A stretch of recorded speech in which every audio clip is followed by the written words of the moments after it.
अस्सलाम वालेकुम। खबर दोपहर में मैं आज़म अली खान यूसुफ जही। सबसे पहले हेडलाइंस पर नजर डालेंगे।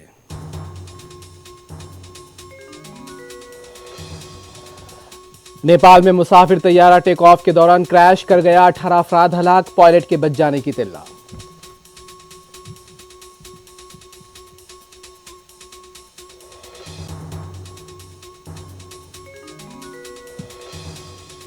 किसानों से मिलने से रोक दिया गया है, राहुल गांधी का इल्जाम, हुकूमत किसानों को एमएसपी देना नहीं चाहती, अखिलेश यादव का रद्द-ए-अमल।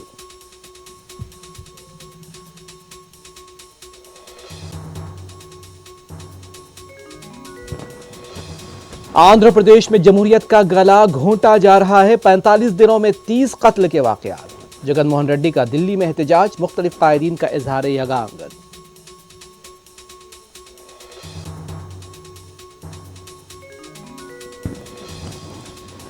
तेलंगाना असेंबली में वजीर आला रेवंत रेड्डी और केटी रामाराव के दरमियान नोकझोंक, एनआरआई कोटे और पेमेंट कोटे का हवाला।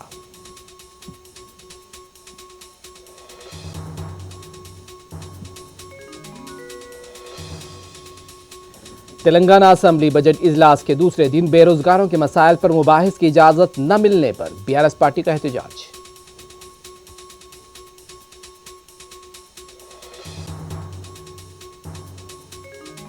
हैदराबाद के कुलसूमपुरा इलाके में फर्नीचर के कारखाने में लगी आग, 10 साला बच्ची हलाक, 2 की हालत नाजुक, 21 अफराद को बचा लिया गया।